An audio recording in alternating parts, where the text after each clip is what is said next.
welcome. It's a beautiful day. And it's a beautiful day because you're joining us here at the Center for Spiritual Living in Bellingham. We have some very special guests with us today who are going to provide music. They're an a cappella group called Earth Practice who have an incredible heart. So let's turn this over to them and enjoy their wonderful offering.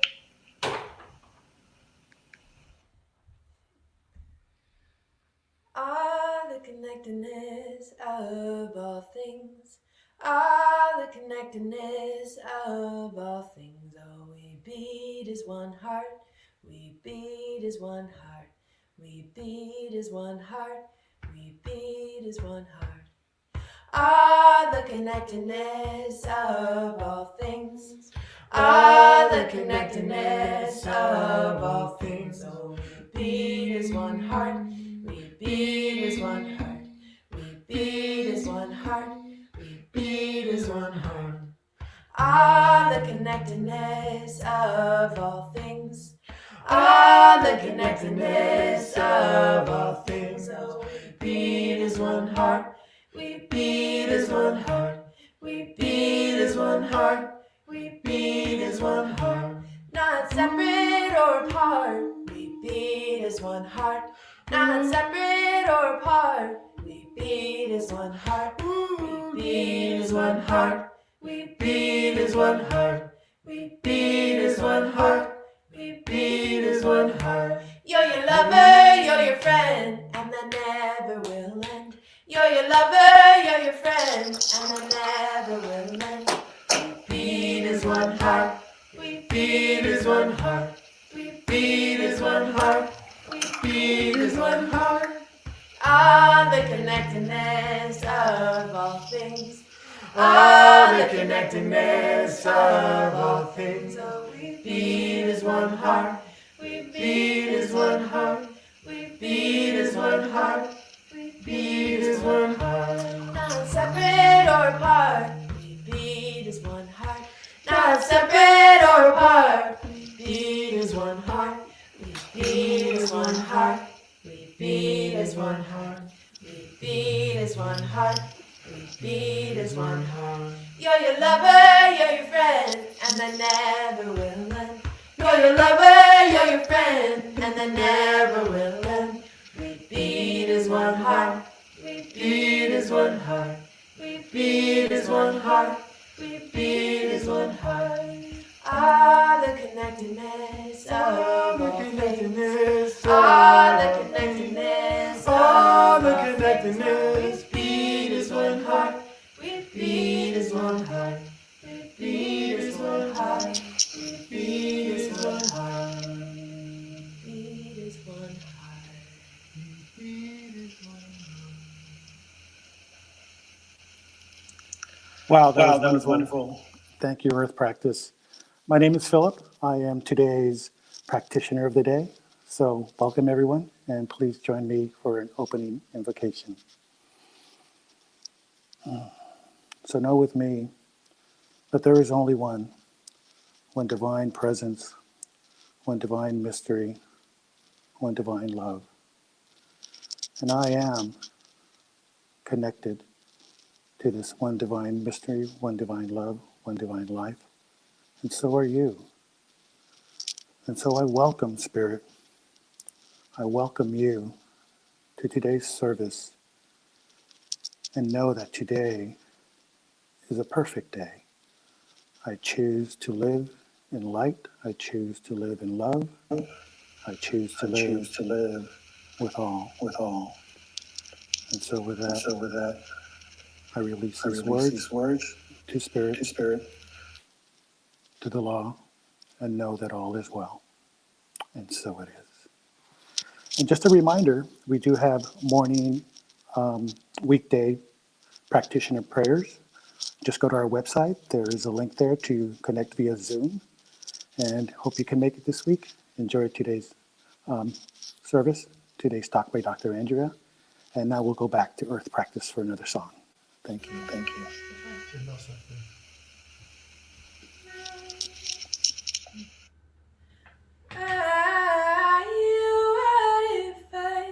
What if I knew the way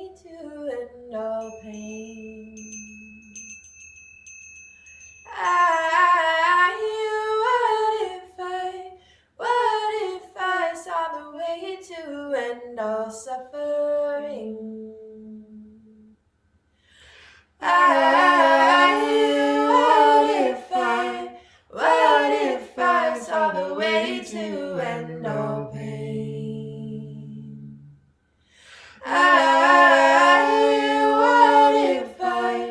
What if I saw the way to end all suffering? Would I know how to share it? Would I know how to say it out loud?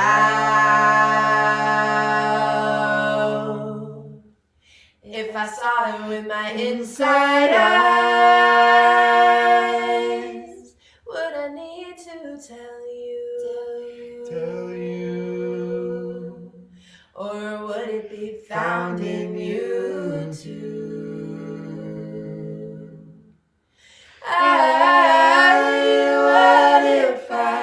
What if I saw the way to end all pain?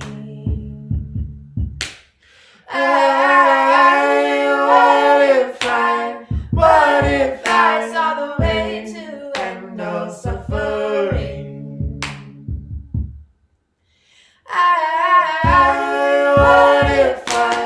What if I saw the way to end all pain?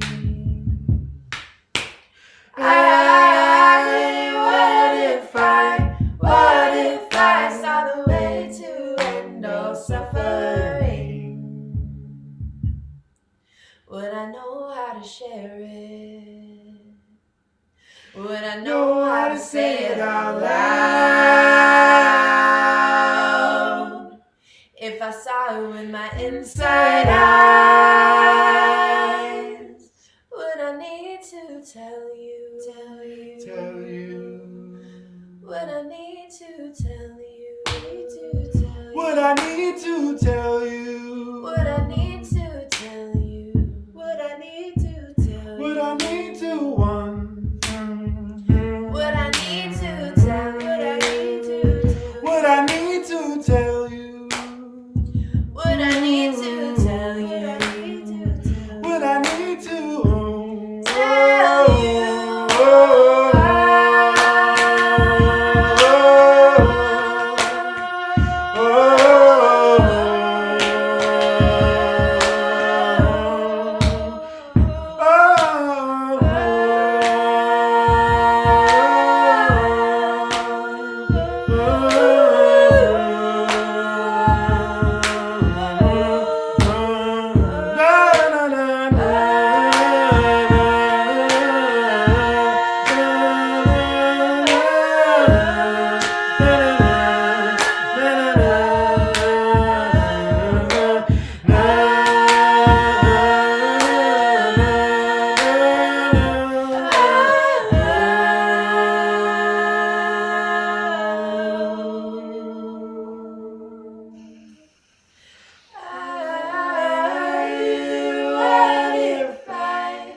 What if I saw the way to end all pain?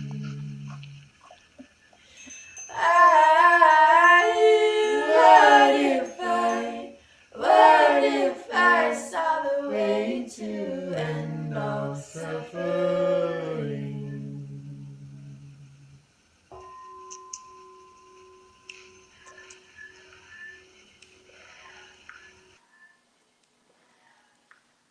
That was beautiful. Thank you, Earth Practice, so much.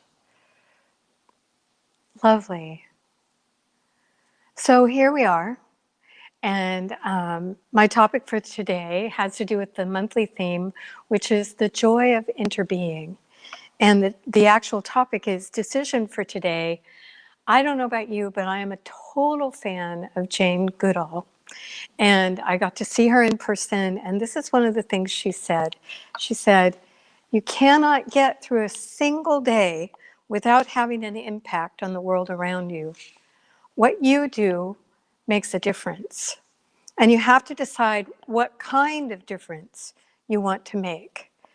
And that was, like a moment of like, wow, yes, today is the day to make a decision. Every day is a day to make a decision, and a decision that will make a difference. And I know for a lot of us, the challenge is that we don't feel in our small little way that we are making a difference. And yet everything we do affects the interbeing of all that is. And so I brought you from one of my teachers, you know, that I studied for many, many years with, Thich Nhat Hanh, the Zen Buddhist master. And he famously would take out a sheet of paper like this, and he would talk about interbeing. And so I wanted to read you from a Dharma talk that he gave, what he usually would say, or words to this effect. If you are a poet, you will see clearly that there is a cloud floating in this sheet of paper. Without a cloud, there will be no rain. Without rain, the trees will not grow. And without trees, we cannot make paper. The cloud is essential for the paper to exist. If the cloud is not here, the sheet of paper cannot be here either. So we can say that the cloud and the paper inter-are. Interbeing is a word that is not yet in the dictionary. But if we combine the prefix inter with the verb to be, we have a new verb, interbe. Without a cloud and the sheet of paper, without a cloud and sheet of paper, we cannot interbe. If we look into this sheet of paper even more deeply, we can see the sunshine in it. If the sunshine is not here, the forest cannot grow. In fact, nothing can grow. Even we cannot grow without sunshine. And so we know that sunshine is also in this sheet of paper. The paper and the sunshine inter-are. And if we continue to look, we can see the logger who cut the tree and brought it to the mill to be transformed into paper. And we see the wheat. We know the logger cannot exist without food. Perhaps wheat became his bread. And so the wheat is also in this sheet of paper. And the logger's father and mother are in it too. When we look in this way, we see that without all of these things, this sheet of paper cannot exist. And looking even more deeply, we can see we are in the paper too. This is not difficult to see because when we look at a sheet of paper, the sheet of paper is part of our perception. Your mind is in here, and mine is also. So we can say that everything is in this sheet of paper. You cannot point out one thing that is not here. Time, space, the earth, the rain, the minerals in the soil, the sunshine, the cloud, the river, the heat. Everything coexists in this sheet of paper. Everything coexists within each of us. You cannot just be by yourself alone. You interbe with every other thing. So the joy of interbeing is when we begin to recognize that this is the case for ourselves and for the world, and not only think about it, but actually begin to act in ways that tell the world and others that we are understanding the interconnection that we have with all of life. And this is not a political statement. This isn't a social justice statement. This is a spiritual fact. We inter-are.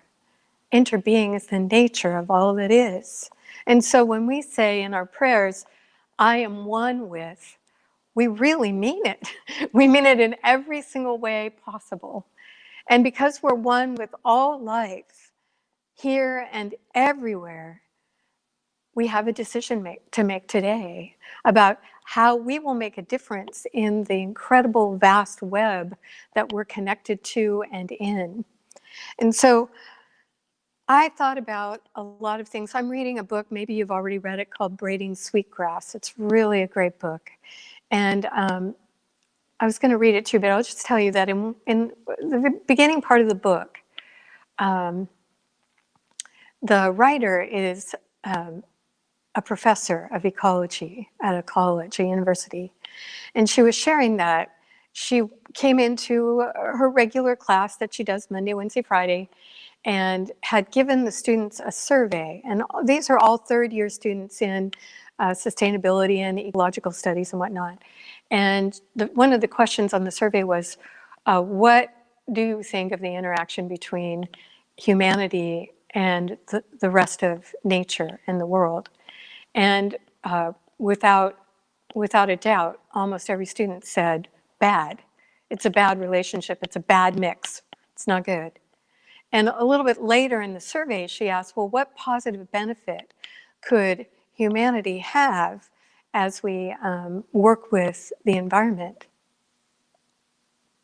And nobody, not one person, could come up with something. Not one person.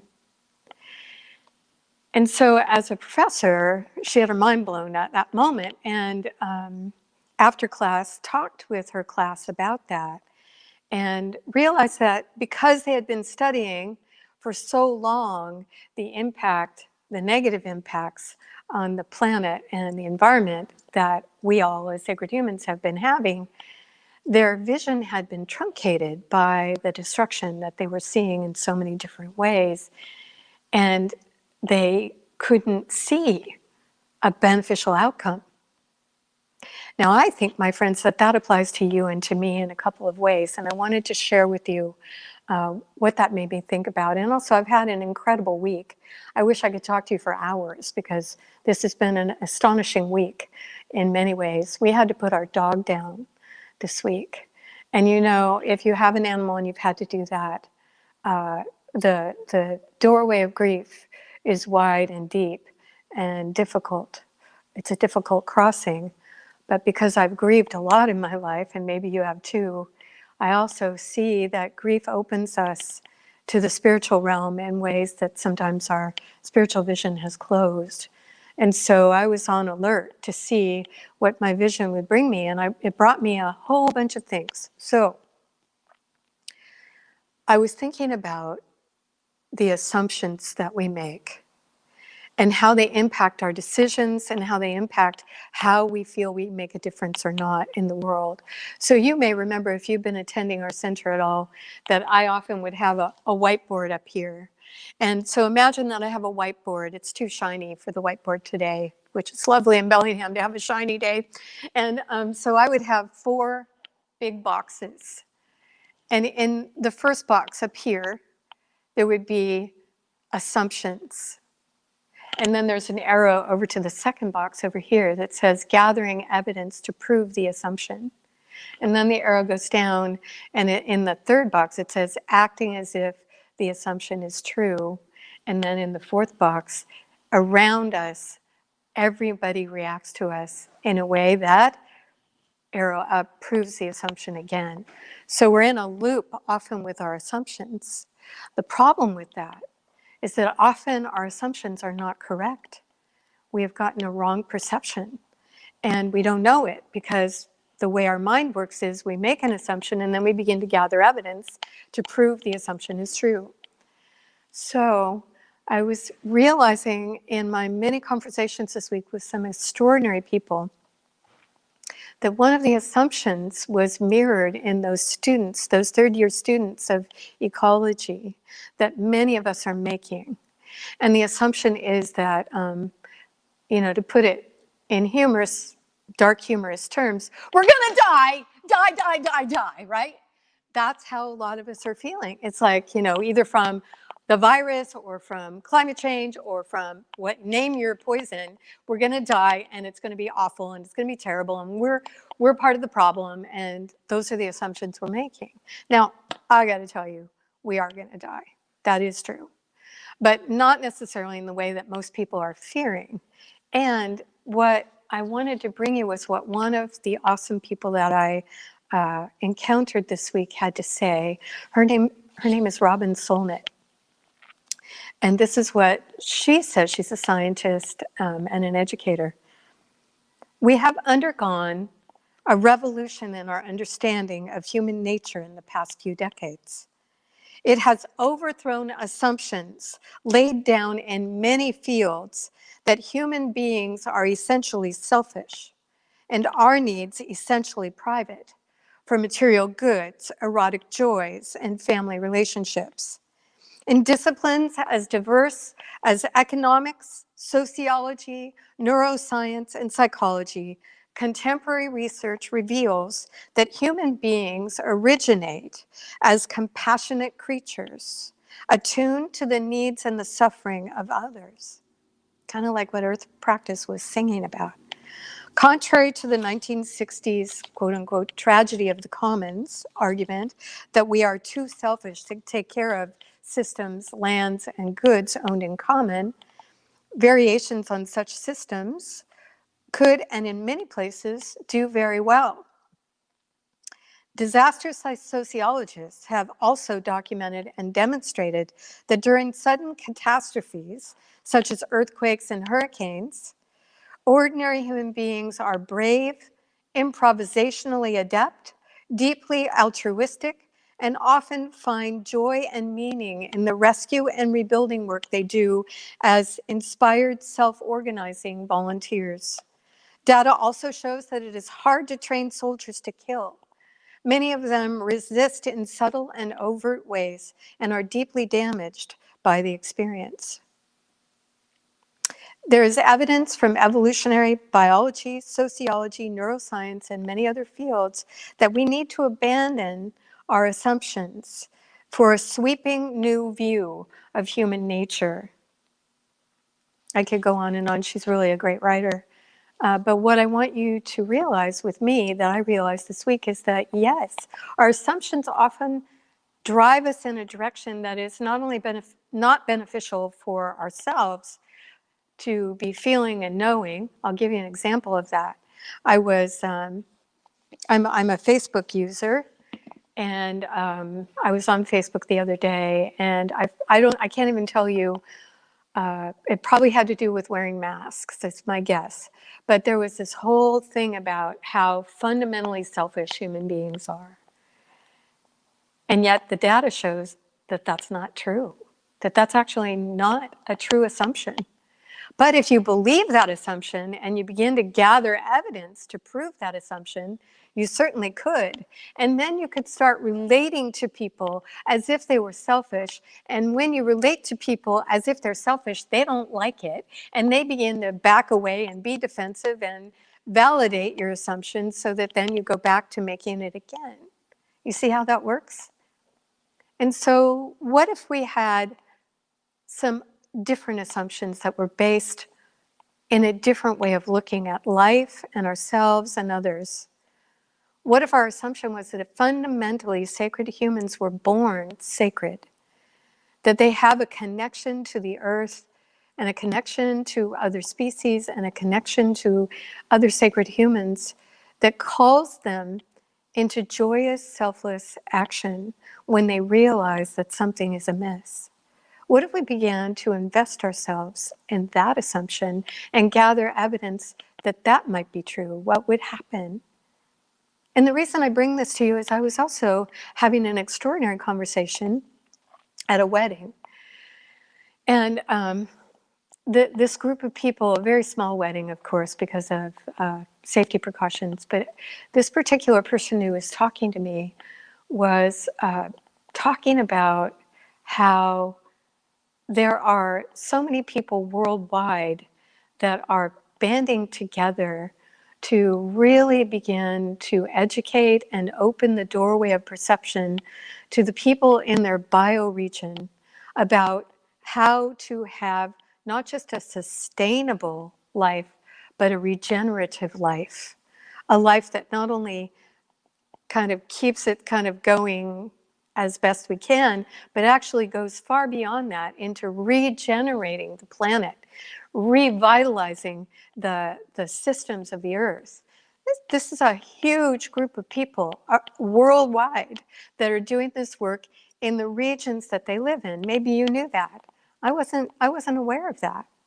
And that their interest is in creating islands of understanding and interaction and cooperation so that we regenerate the places where we live for the benefit of all species, including ourselves. Isn't that fascinating? Well, what if we knew that and we began to assume that most sacred humans, if they knew that, would jump in and want to support that work in some way?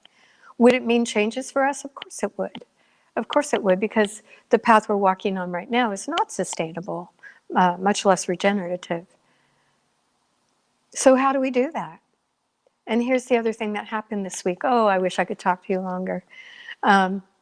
So I've been in a ministers group from our entire organization that's been studying the book Me and White Supremacy. And I'm not going to talk about any of that, except to say that on our last day together, we had a specialist come in who is a practitioner in our tradition and a woman of color. And many of us were feeling fairly downhearted because we didn't know quite what to do. We felt like it was such a vast issue that we weren't sure how to proceed. And she said, you guys, you know what to do. And we're all we're on Zoom, but if we could have looked at each other really in person, we would have. She goes, no, you know what to do. And so one of us finally piped in and said, okay, well, could you tell us what we know? And what she said was so simple, and I'm saying it to you because maybe you're feeling that way too. Maybe you're feeling that you don't know what to do in a particular area of your life, or how to make a difference in the world that you're in, or how to be part of this larger group that are interested in regenerative living. So she said so simply, she said, well, you remember that your thought creates reality, right? And we're all like, yes. And that everything that is created in the outer world is first created where? In our mind, right? Thought plus feeling equals manifestation in the outer world. Everything created twice, once in mind, then in form. She said, so what we all need to be doing, who are spiritual folk, is what we're good at. And what we're good at is creating a new idea. Now, we already have a vision statement that helps us to understand where the direction of that new idea might go. Our vision statement for the Science of Mind philosophy is creating a world that works for everyone. Now, that's a vast, vast idea. But let's say that I, in my life, have an idea of how I could create a world that works better for the people that I'm with. And I begin every day to contemplate that and involve myself in that idea and pray about that idea and begin to look for step number one in how to implement an idea in the outer world. And what if I keep involving myself with that idea and looking at what the world will bring me that I can begin to incorporate into that idea and begin to bring it out into the world, and I begin to talk about it with other people, and I begin to share the ideas that are coming my way, and other people go, well, I can do that too. Do you need some help? And instead of saying, oh no, I can do it on my own, I say, oh yeah, I need help. Join me. Come with me. Come with me. What if we were all doing that? And not necessarily in huge, big ways. We're not all meant to be activists, but we are all creators in life. And the way we create is moment by moment, thought by thought. And the way we do that is we make a decision for today, like Jane Goodall said, and then we begin to act on the decision, questioning all the time any negative assumptions that might be running the show without us realizing it, and beginning to make new assumptions that are more positive, more life-giving, more regenerative, more available to the influence of good. And as we do that, I have a feeling, just between you and me, that everything changes. So in my mind, I'm seeing it change for the better. And I thank you for the work that you do in your region of influence. I thank you for the decisions you make today, whether it's something as simple as recycling, or being kind, or smiling at someone that you see on the street, or something much bigger. It all matters because we enter our. So let me do a prayer for that, and please join me. We are supported by a web of life that is so diverse and so vast that in every moment there is not a step we take, a move we make that wasn't made possible by the entire web. And likewise, we too because of our beingness, influence the web in positive ways. What is the web? Well, it starts with spirit. And out of spirit, all things have been created. And we ourselves are part of the creation and part of creating. And so in this day, my decision is to be a regenerative creator of life. I make a decision in very small ways and in big ways to look for ways that I can support life, all life. I look for ways where I can be of benefit, and the ways are shown. And every day is different, and every day is incredibly important. And I'm grateful to be awake to the difference that I'm able to make. And so it is. So right now I'd like to take you back to Earth Practice to celebrate another one of their wonderful songs.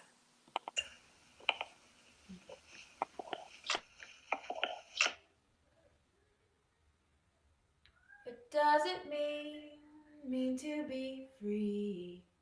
You can feel your connection with everything around.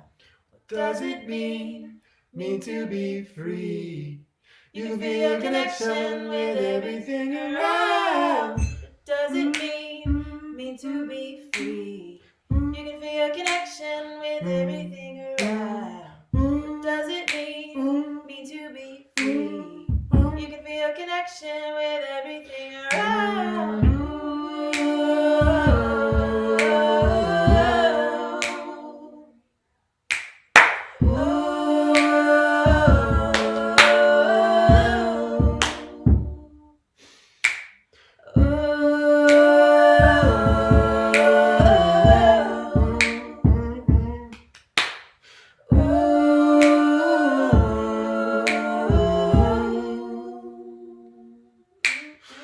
What does it mean to be free? You can feel a connection with everything around. What does it mean to be free? You can feel a connection with everything around. What does it mean to be free? You can feel a connection with everything around. What does it mean to be free? You can feel a connection with everything around.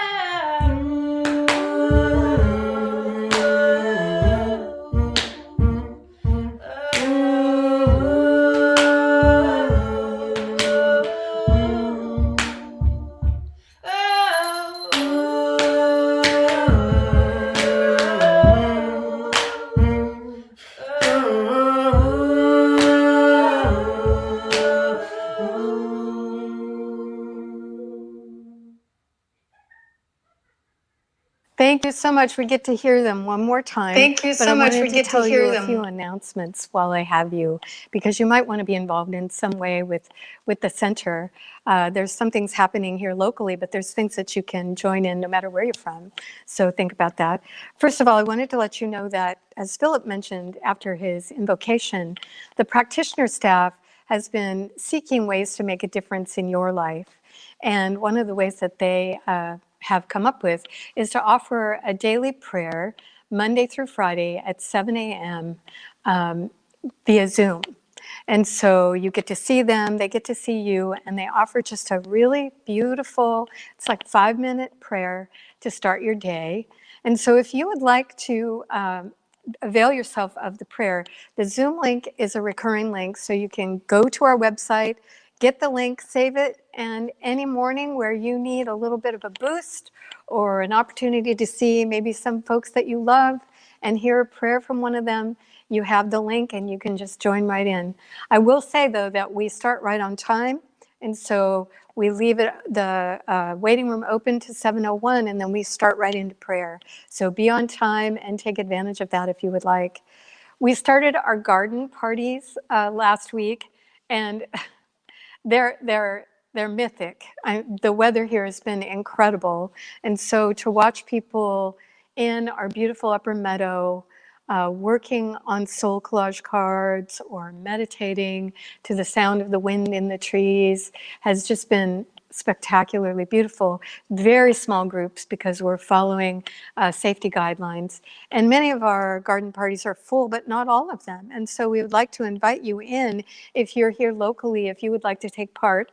The ones that are open right now, we actually have one opening for this Monday's writing prompt workshop, and that's at noon this Monday, but you'd have to email me to get in. So if you would email me at Andrea Asebedo at att.net, I can get you into that class, whoever emails me first. The other ones that are open, we have drumming with my sweet husband, Joe. 5 people are coming together to drum in the Upper Meadow, very sweet, 6 p.m. He has an opening on this coming Thursday, and he also has some openings on the 27th of this month at 6 p.m. So be alert and be aware, and write into the office at info@csl-bellingham.org if you'd like to be in those garden parties with us. Now, we have a book study that has to do with how to be an anti-racist, and that's based on the book and the workbook, and it's being led by 2 of our practitioners. And if you would like to be in a book study where you go into breakout groups and have a chance to, discuss some of the concepts and the ideas and what it's bringing up for you, we'd love you to join us. It starts on August 19th, which is a Wednesday, and it's in the evening from 5:30 to 7 o'clock p.m. The Zoom link can be received by writing to our office at info@csl-bellingham.org, and we'll get you on the list so that you can be a part of that discussion. It's a very powerful book. It's a good book, and one that will hopefully benefit you spiritually and in every other way. Let's see what else. The men's group is meeting today by Zoom. And if you would like the Zoom link and haven't received it, Phillip's right here in the room. Is it on the website? No. So you need to contact Phil Flores. And let me see, I probably have his contact information. Phil in Texas, all one word, at gmail.com. Phil in Texas at gmail.com. It starts at noon today, goes for about an hour and a half. It's a really lovely way for men to connect and be a part of each other's experience in this very interesting time we're in. So feel free, even if it's a first time for you, to join this Zoom men's group. And I wanted to remind you that not next week, but the week after that, on the 23rd, the entire crew of us, you can't see them, but there's 4 of us here, are taking a Sunday off. And we hope you will too. We hope if you are interested in spiritual messages that you can look on the numerous YouTubes that are available and find something that will lift you. And we've received so many messages of really saying, no, you guys go. You've been working hard. Take a Sunday off. So that's on the 23rd, but we'll be back on the 30th. And we will miss you while we're gone. I wanted to tell you something else. Our music director, Amber Darlin, our bookkeeper, Andrea Wood, our administrative assistant, Clara Duenas, our tech support and sound guy, Philip Flores, have all been working so incredibly hard. And I get a lot of emails saying, oh, thank you for doing what you're doing. It's so great. But they don't. So I'm wondering if you would be willing to write a love letter to some of them and let them know how much you value the work that they're doing. It's difficult when you have no verbal cues and no beloved presences to let you know how much you're valued. So if you're valuing the work we're doing, I'd love you to write them a love letter in an email or send a letter to the center and we'll get it to them, because I wouldn't be here without them. Remember, we enter our. So thank you, and I'm going to take it back to Earth Practice to take us on out of here. Thanks for joining us today.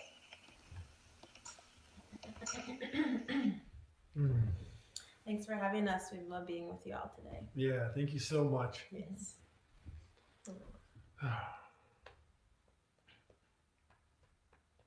You carry love everywhere you go. You carry love everywhere you go. be afraid. Don't be afraid. Don't be afraid. Don't be afraid. You carry love everywhere you go. You carry love everywhere you go. Don't be afraid. Don't be afraid. Don't be afraid. Don't be afraid. Don't be afraid. Don't be afraid. Don't be afraid. Don't be afraid. Don't be afraid. So you carry love everywhere you go. You carry love everywhere you go. You carry love everywhere you go. Don't be afraid. Don't be afraid. Don't be afraid.